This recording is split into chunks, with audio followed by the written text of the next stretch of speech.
जब वो दोनों दीवार को तोड़ देते हैं तो जो भी जानवर होते हैं उस कांजी हाउस में वो सब एक एक करके सब निकल जाते हैं, भाग जाते हैं। उस दीवार को टूटते ही वो सब वहाँ से भाग जाते हैं।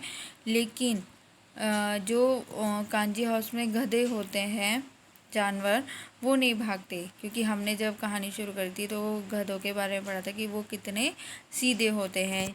चाहे उनके ऊपर बोझा रख दो या फिर उनके साथ रखो चाहे नहीं रखो, लेकिन उन्हें कोई भी असर नहीं होता। तो वो क्या बोलते हैं दोनों कि अगर हम यहाँ से भाग भी जाते हैं और हमें दोबारा पकड़ लिया तो हमें क्या ये छोड़ देंगे और हमें बहुत मारेंगे। तो इस डर के मारे वो दोनों वहाँ से नहीं भागते, लेकिन हीरा मोती उन दोनों को भी सींग मार मार के वहाँ से भगा देते हैं। लेकिन अब हीरा और मोती ये क्या कर होता है कि जो मोती होता है उसकी जो रस्सी होती है बहुत मोटी होती है और वो टूट नहीं पाती। तो जिसमें वो हीरा को कहता है कि तुम यहाँ से भाग जाओ और मैं यहाँ पे हूँ। लेकिन कहा जाता है ना कि विपत्ति में ही अपना दोस्त का पता चलता है।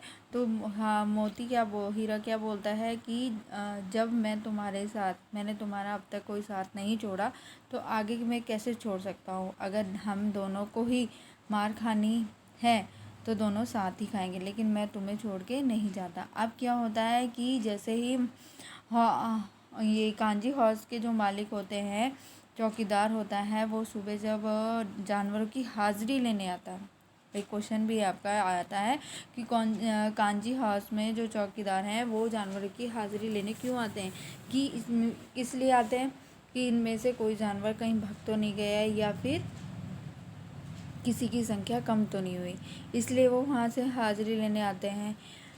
लेकिन जब वो वहाँ की दशा को देखते हैं कि वहाँ की दीवार टूटी हुई है और सारे जानवर भागे हुए हैं, और हीरा और मोती को जब वो देखते हैं तो उनकी बहुत पिटाई करते हैं। तो अब हीरा मोती जब एक दूसरे को देते कहते हैं हमें तो पता ही था कि जब हम इस दशा में इन लोगों को मिलेंगे तो ये हमें बहुत मारेंगे। दोनों को वो उसी में बंद कर देते हैं, कांजी हाउस में बंद कर देते हैं और कुछ भी खाने को नहीं देते। बहुत दिन निकल जाते हैं और वो दोनों क्या हो जाते हैं, बहुत सूख जाते हैं। ऐसी उनकी हालत हो जाती है कि वो उठ भी नहीं पाते हैं, है ना।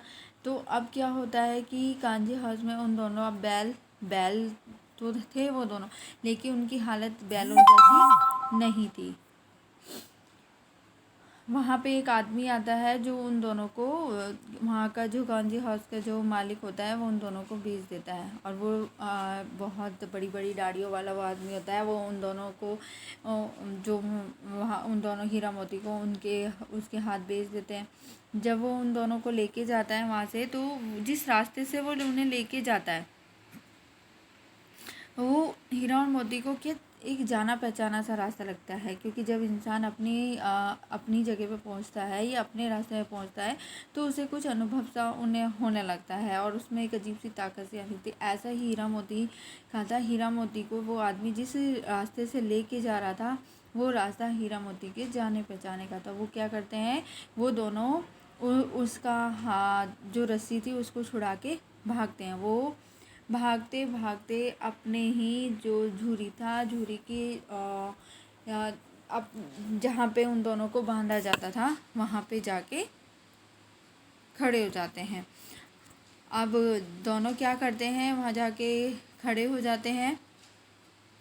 जब झूरी उन दोनों को देखता है तो बहुत आश्चर्य भी होता है उनको, और उनकी हालत को देखकर उसे बहुत दया भी आती है।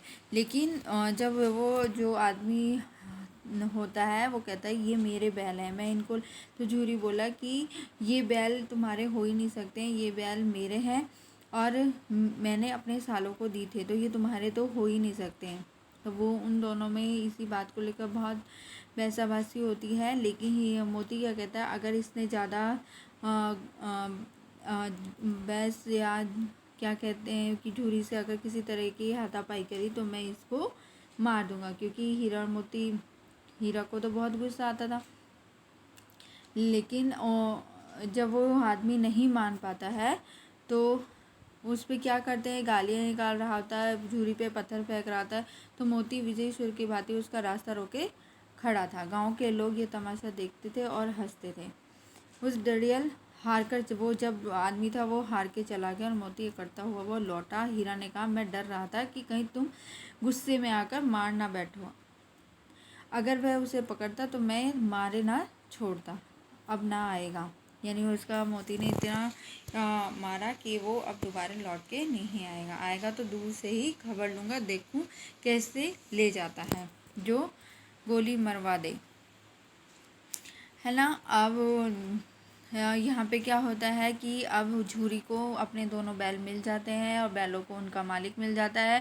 झूरी उन दोनों को देखकर बहुत खुश होता है। उन्हें नाद में खली, भूसा, चोकर, दाना भर दिए जाते हैं और दोनों मित्र खाने लगते हैं। झूरी खड़ा दोनों को सहला रहा होता है और 20 लड़के तमाशा देख रहे होते हैं। सारे गाँव में एक उत्साह का माहौल हो जाता है। उसी समय मालकिन ने आकर दोनों के माथे चूम लिए। ठीक है बच्चों, तो आज आपकी ये 2 बैलों की कहानी है जो प्रेमचंद जी द्वारा रचित है, पूरी हो गई है। कल हम इसके क्वेश्चन आंसर करेंगे। Thank you.